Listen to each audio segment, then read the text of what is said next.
Friends, good morning. And ఇప్పుడైతే మా చంటోడికి పేరు పెట్టడం అనమాట రేపు. So that means Sunday 23rd ముహూర్తం పెట్టుకున్నాము. సో దానికి అరేంజ్మెంట్స్ అన్నీ జరుగుతున్నాయి. అండ్ చాలా సింపుల్గా మన చుట్టాల్లో అయినా పిలుచుకొని పెట్టుకుందాము అని చెప్పేసి ప్లాన్ చేసుకున్నాను అనమాట. సో దానికోసం నేను ఏ అవుట్ఫిట్స్ తీసుకున్నాను ఏంటి అన్నది మీకు షేర్ చేస్తాను, చూడండి. Welcome back to my channel. This is Roja Srimallik. So మీరు కానీ నా videos for the first time చూసినట్లయితే నా ఛానల్ సబ్స్క్రైబ్ చేసి లైక్ చేసి షేర్ చేయండి. అండ్ ఇన్ కేస్ నా కంటెంట్ మీకు నచ్చితేనే, అండ్ నా ఛానల్లో అయితే కిడ్స్కి రిలేటెడ్ బ్లాగ్స్ అండ్ బ్యూటీకి related blogs plus lifestyle blogs కూడా ఇంక్లూడ్ అయ్యి ఉంటాయి అన్నమాట. అండ్ ఇక్కడ నా బ్లాగ్స్ ఫాలో అయ్యే ప్రతి ఒక్కరికి తెలుసు, నేనైతే కిడ్స్ వేర్కి రిలేటెడ్ ఏదైనా సరే గోపతి పుట్టినప్పటి నుంచి కూడా ఫస్ట్ క్రైలోనే తీసుకుంటాను అనమాట. సో దట్ నాకు ఆ క్లాతింగ్ అనేది చాలా కంఫర్ట్ అనిపిస్తుంది అనమాట. సో ప్రీవియస్ బ్లాగ్స్లో నేను ఆల్రెడీ మా చిన్నోడిది ఫస్ట్ మంత్ థీమ్ చేశాను కదా, అప్పుడు ఆ పంచీని బ్లూ కలర్ షర్ట్ టైప్ వచ్చింది కదా, అదైతే తీసుకున్నాను. అది ఆ రోజు ఆ టైంకి వేసి తీసేసాను. సో నా శారీకి కొద్ది మ్యాచింగ్లో ఉంటుంది కదా అనేసి ఎందుకన్నా మంచిదని అది క్యారీ చేశాను. దాంతోపాటు ఇదైతే చూడండి, లైట్ బ్లూ వచ్చేసి and white colour kurta type వచ్చింది. ఇదైతే క్లాత్ చాలా చాలా కంఫర్ట్ ఉండింది. సో పిల్లడికి కూడా సమ్మర్ కాబట్టి ఒకవేళ చాలా వేడిగా ఉన్న ఏదైనా సరే ఈ డ్రెస్లో ఇంకా కంఫర్ట్ ఉంటుందని ఈ రెండిట్లో ఏదో ఒకటి వేయచ్చు అని చెప్పేసి నేనైతే అనుకున్నాను. సో ఫ్యామిలీ మొత్తానికి అయితే light or dark blue colour related dresses అయితే బాగుంటుందని చెప్పేసి అనుకున్నాను అనమాట.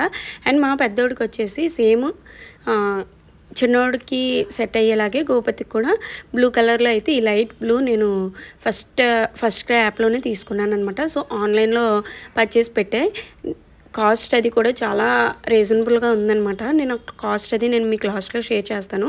అండ్ ఇది నాటు డ్యాన్స్ ఎన్టీఆర్ వేసుకుంటారు కదా, ఆ స్టైల్ అనమాట. వీడు వేసుకున్న తర్వాత ఎలా ఉందో నేను ఇక్కడ పిక్చర్ కూడా మీకు యాడ్ చేస్తాను, అదొకసారి చూడండి. దీనికి బవ్ ఇచ్చారు అండ్ నాటు dance dress as it is ఉంటుంది అనమాట. పై క్యాప్ కూడా ఇచ్చాడు. కిడ్స్ డ్రెస్సెస్కి కాస్ట్ ఎంత అయింది ఏంటన్నది వీడియోలో షూర్గా చెప్తాను. సో మీరు దానికోసం కంప్లీట్ వీడియో వాచ్ చేయండి. అఫ్కోర్స్ అది చెప్తున్నానని కాదు, బట్ మీన్ వైల్ నేను వాయిస్ ఓవర్ ఇస్తున్నాను కాబట్టి ఫాస్ట్గా ఏదో ఒకటి చెప్పకుండా కొద్దిగా క్లియర్గా చెప్పాలి కదా. సో లాస్ట్లో నేనైతే మీతో రేట్ అన్నది డిస్కస్ చేస్తాను. అండ్ ఇక్కడ ఈ శారీ అయితే బ్లూ కలర్ అనమాట, నాకు మా తమ్ముడు గిఫ్ట్ చేశాడు.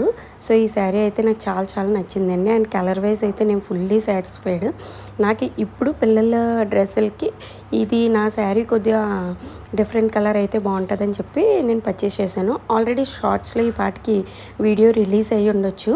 నేను ఈ బ్లౌజ్ ఎక్కడ స్టిచ్ చేయించుకున్నాను, కాస్ట్ ఎంత అయింది ఏంటి అని చెప్పి. అండ్ ఆ బ్లౌజ్ స్టిచ్చింగ్ కూడా చాలా చాలా పర్ఫెక్ట్గా ఉందన్నమాట. మా ఇంటి దగ్గరలో ఉన్న నియర్ బై బృందా డిజైనర్స్ అని చెప్పి నేను ఎప్పుడూ చెప్తూ ఉంటాను, ఆవిడ దగ్గరే నేనైతే ఆ బ్లౌజ్ స్టిచ్ చేయించుకున్నాను. కాస్ట్ నాకు 600 తీసుకున్నారు. బట్ చాలా చాలా బాగా స్టిచ్ చేస్తారండి. మనం లైనింగ్ కానీ ఏమీ ఇవ్వాల్సిన అవసరం లేదు.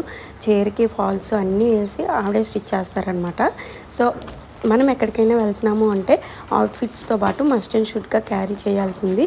పిల్లలకి కావాల్సినవి అయితే ష్యూర్గా పెట్టుకోవాలి కదా. యాజ్ ఆఫ్ నౌ మీ అందరికీ తెలుసు, నేను టెడీ బార్ సోప్స్ అవి యూజ్ చేస్తాను. అండ్ లోషన్ కూడా అదే అనమాట, సేమ్ బ్రాండ్ వాడిది యూజ్ చేస్తాను. అండ్ చిన్నోడికి కూడా ఆల్టర్నేట్ డ్రెస్సెస్ ఉండాలి కదా అని చెప్పి ఇది సింపుల్ వేర్ అన్నది క్యారీ చేస్తున్నాను అనమాట. ఇవి మా నైబర్స్ గిఫ్ట్ చేశారు చిన్నోడికి. అన్లిమిటెడ్లో తీసుకున్నట్టున్నారు. క్లాత్ అది చాలా బాగుందండి. అండ్ ఈ సమ్మర్కి అవి పర్ఫెక్ట్ క్లాతింగ్ అని కూడా చెప్పొచ్చు అనమాట. చాలా స్మూత్గా ఉన్నాయి డ్రెస్సెస్, అవి కూడా నాకు భలే నచ్చాయి. అండ్ కిడ్స్ డ్రెస్సెస్ అయితే చాలా చాలా కన్వీనియంట్గా ఉంటాయి కదా, అంటే ఆ సాఫ్ట్నెస్ అది ఉంటుంది డ్రెస్లో, మనం చూస్ చేసుకోవడమే తరువన్నమాట. అండ్ గోపతికి కూడా ఒక ఆల్టర్నేట్ డ్రెస్ పెట్టాను, ఎందుకైనా మంచిదని చెప్పి. కంప్లీట్ వైట్ కలర్ అవుట్ఫిట్ తీసుకొని సైడ్ ఒకటి పెట్టుకున్నాను అనమాట, సేఫ్గా ఉంటుందని చెప్పి.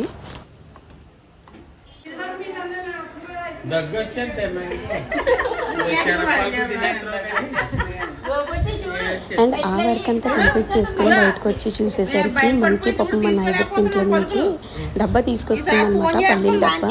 నీట్గా మేడ మీదకి తెచ్చుకొని స్టెప్స్ దగ్గర కూర్చొని తింటుంది. ఇంకా వదలమన్నా వదలలేదు. అండ్ ఇక్కడ కన్వర్సేషన్ రాగా వదిలేస్తాను, చూసేయండి. కొలుకులు ఏరుకొని తింటుందట అందులో మరి ఏరుకుంటుంది అంటున్నాను నేను నిలుక్కుంటుంది.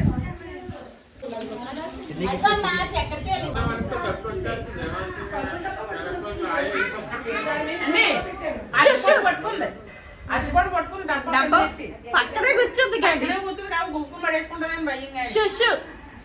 అని చూసారు కదా, అక్కడైతే మంకీకి మేము బనానా వేసాము. అలా అయితే ఆ డబ్బా వదిలేసి వెళ్ళిపోద్ది అని చెప్పేసి, అంటే ఆ డబ్బా దాని చేతిలో ఉన్నంతసేపు అది అక్కడే కూర్చొని తింటుంది. అఫ్కోర్స్ మంకీస్కున్న అసలు ఏమీ అనుకుంటా వెళ్ళిపోతాయి, కానీ చాలా వరకు పిల్లలు భయపడతారు కదా, దానికోసం దాన్ని పంపించడానికి చాలా చాలా ట్రై చేసాం. హార్డ్లీ 1.5 hours నుంచి 2 hours అక్కడ అలాగే ఉండిపోయిందనమాట. బనానా అది తినేసి కొంచెంసేపు మమ్మల్ని అది అబ్జర్వ్ చేస్తుంది, దాన్ని మేము అబ్జర్వ్ చేస్తున్నాం అన్నట్టు. అండ్ అక్కడి నుంచి అంటే అందరం ఒకసారి లంచ్ చేసి ఆటో కోసం వెయిటింగ్ అనమాట. ఆటోని రమ్మని చెప్పాము.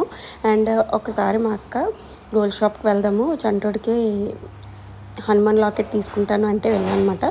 సో బిఫోర్ టైం నేను వెళ్ళినప్పుడు కూడా ఈ చైన్ నేను చూశానండి, నాకు చాలా చాలా నచ్చింది. దానికి ఒక లాకెట్ కూడా నేను సెట్ చేసి పెట్టుకున్నాను. సూన్ అయితే అది తీసుకోవాలి. నాకు ఎందుకో చైన్ ప్లస్ లాకెట్ చాలా చాలా నచ్చింది. అండ్ నేను తీసుకుంటే షూర్గా మీకు వీడియోస్లో షేర్ చేస్తానన్నమాట. అండ్ ఇక్కడైతే వెళ్ళిన తర్వాత మేము తీసుకోవాల్సిన హనుమాన్ లాకెట్ అది తీసుకొని అటు నుంచి అంటే బ్యూటీ పార్లర్కి వెళ్ళామన్నమాట. అక్క ఐబ్రోస్ చేయించుకుంటాను అంటే, అంత దూరం ఎలాగో వెళ్ళాను కదా తోడుగా అని చెప్పేసి నేను కూడా చేయించుకున్నాను. అండ్ ఇక్కడ లోకల్లో ఉన్న వాళ్ళకి తెలుస్తుంది, ఎంఎల్ఏస్ డిగ్రీ కాలేజ్ ఉంటుంది కదా, దాని మేడపైన పేరైతే నేను మర్చిపోయానండి. ఆ మేడపైన ఉంటుందన్నమాట ఈ బ్యూటీ పార్లర్లో. చాలా చాలా బాగా చేశారండి నీట్గా. నాకైతే ఆఫ్టర్ ఐబ్రోస్ చేసిన తర్వాత ఆ లుక్ ఎలా ఉందో ఏంటో అది కూడా ఒకసారి మీతో షేర్ చేస్తాను, కాబట్టి ఎలా ఉందో కింద కామెంట్ సెక్షన్లో కామెంట్ చేసేయండి. అండ్ త్వరలోనే హెయిర్ కట్ కూడా చేయించుకుందాం అని ఒక ప్లాన్ ఉంది. ఎందుకంటే హెయిర్ ఫాల్ వన్స్ స్టార్ట్ అయితే అస్సలు హెయిర్ చూడడానికి కూడా బాగోదు. అండ్ కిడ్స్తో హెయిర్ ఫాల్తో ఇంత లాంగ్ హెయిర్ మెయింటైన్ చేయడం కూడా ఈజీ కాదనమాట. సో చూసారు కదా, ఐబ్రోస్ అయితే చాలా చాలా బాగా చేశారు. అండ్ ఎవరికైనా కావాలి అంటే మీరు కూడా చేయించుకుంటారని చెప్పేసి షేర్ చేశాను అనమాట. అండ్ వాళ్ళు కూడా చాలా చాలా ఫ్రెండ్లీగా ఉన్నారనమాట అక్కడ స్టాఫ్ కూడా. అండ్ అటు నుంచి అంటే మళ్ళీ సమ్మర్ కదా, ఖచ్చితంగా జ్యూసెస్ కానీ డ్రింక్స్ కానీ షూర్గా తాగాలండి, లేకపోతే గొంతుకలా ఆరిపోతూనే ఉంటుంది. అండ్ సమ్మర్లో బయటకు వచ్చి నేను ఏమీ తాగను, అసలు స్వీటే తీసుకోను అనుకొని స్ట్రాంగ్గా నిలబడినా కూడా ఆ రూల్స్ అన్నీ బ్రేక్ చేసేసి వచ్చేస్తాము. ఎవరైనా అలాగే అలా కాదు అనుకోకుండా ఎవరైనా స్ట్రాంగ్గా నిలబడితే అలాంటి వాళ్ళు నిజంగా ఉంటే కింద కామెంట్ సెక్షన్లో కామెంట్ చేసేయండి. అండ్ జ్యూస్ తాగేసి అటు నుంచి అటు ఇంటికి వెళ్ళాలన్నమాట. మీల్వెల్ నేను కాల్ చేస్తూనే ఉన్నాను ఆటో వస్తుందా లేదా అని చెప్పి. ఆటో లేట్ అనమాట. ఆటో వస్తే అందరం స్టార్ట్ అయిపోయి వెళ్ళిపోయి మళ్ళీ మా అమ్మవారి ఊళ్ళో కావాల్సిన పనులన్నీ చూసుకోవాలి. ఏంటో ఏదైనా ఒక పని పెట్టుకున్నామంటే దాని మీదే ధ్యాస ఉండిపోతుంది. అది కంప్లీట్ అయ్యే వరకు నాకైతే అస్సలు నిద్ర కూడా పట్టలేదు. హార్డ్లీ 3 days నుంచి. తక్కువ మందిని పిలుచుకున్నా కూడా అది ఎలా అవుతుంది అసలు. ఫుడ్ అది కూడా మేము క్యాటరింగ్కి ఇచ్చేసాము, ఎలాగూ తక్కువ మందినే పిలుచుకున్నాం కదా అని చెప్పి. ఆ ఫుడ్ ఎలా వస్తుంది, మనం 10 మందికి పెట్టేది మన చేతిలో లేదు. యాక్చువల్గా క్యాటరింగ్ వాళ్ళ ఫుడ్ ఒక్కొక్కసారి సెట్ అవుతుంది, ఒక్కొక్కసారి సెట్ అవ్వదు. బట్ చాలా మందిని కనుక్కొని ఒక మంచి క్యాటరింగ్ వాళ్ళకి ఇచ్చుకుంటే బాగుంటుంది కదా అని చెప్పేసి ఇచ్చాము అనమాట. సో ఫుడ్ ఎలా వస్తుంది ఏంటి, ఇలా మల్టిపుల్ థాట్స్. నాకు 3 days నుంచి సరిగ్గా నిద్ర కూడా లేదు. బట్ అనుకున్న దానికన్నా చాలా చాలా బాగా జరిగిందండి. అండ్ బాబు గడికి ఏం పేరు పెట్టాము, అసలు ఈ ఫంక్షన్ ఎలా అయింది ఏంటి, ఇవన్నీ కూడా నెక్స్ట్ అప్కమింగ్ వ్లాగ్లో వస్తుంది, షూర్గా చూడండి. అండ్ మేము మా ఊరు వెళ్తున్న టైంలో చాలా చాలా సార్లు చూపించాను. ఇక్కడైతే శివాలయం టెంపుల్ కన్స్ట్రక్షన్ అవుతుందన్నమాట. మొత్తం స్టోన్ తోటే కన్స్ట్రక్షన్ చేస్తున్నారంట. అదంతా కంప్లీట్ అయిన తర్వాత ఒక వ్లాగ్ అయితే మీతో షూర్గా షేర్ చేస్తాను. అండ్ మా వేలో నాకు నచ్చిన ఫేవరెట్ స్పాట్ ఏదైనా ఉంటే అది ఇదే. చిన్న పాండ్ లాగా ఉండి భలే భలే ఉంటుందండి. అక్కడికి వెళ్ళేసరికి ఏదో తెలియని ప్రశాంతత, పీస్ ఆఫ్ మైండ్ అనమాట. చాలా కూల్ బ్రీజ్ వస్తుందన్నమాట. అండ్ ఇక్కడైతే ఊర్లోకి ఎంటర్ అయిపోయాము. ఇంటికి వెళ్ళిన తర్వాత మళ్ళీ ఒకసారి శివాలయం టెంపుల్కి వచ్చి అక్కడ మా తాతయ్య గారు అది ఉంటారు, కొద్దిగా ఆయనకి ఇన్ఫామ్ చేసేసి ఇలా భోజనాలు పెట్టుకుంటున్నాం, పేరు పెట్టుకోవడం ఉందని చెప్పి అక్కడ అన్నీ చెప్పి అటు నుంచి అటే పంతులు గారికి అది ఫోన్ చేసేసి ఆల్రెడీ ఒకసారి పెట్టాను, మళ్ళీ ఇంకోసారి గుర్తు చేసి మా ఫ్యామిలీ మెంబర్స్ని ఎవరినైతే భోజనాలకు పిల్లాలనుకుంటున్నామో వాళ్ళందరి దగ్గరికి వెళ్ళి ఒకసారి ఇన్వైట్ చేసేసి చెప్పేసి వచ్చేయాలన్నమాట. సో ఈ రోజు పని అదే ఉంటుంది. సో ఇదే శివాలయం టెంపుల్ అనమాట. అండ్ అక్కడి నుంచి ఇంటికి వెళ్ళిన తర్వాత అన్ని పనులు అయిపోయాక పెద్దోడికి feeding as a mom of 1 or 2 మన పనులు అయితే మనం మర్చిపోకూడదు కదా. సో గోపతి పడుకుని పోతున్నాడని చెప్పేసి ఎలాగో ప్యాంపరింగ్ చేస్తూ ఫుడ్ పెట్టేశాను అనమాట. సో ఈ రోజు వ్లాగ్ ఇదేనండి. Stay tune to my channel for next coming vlogs. By bye guys.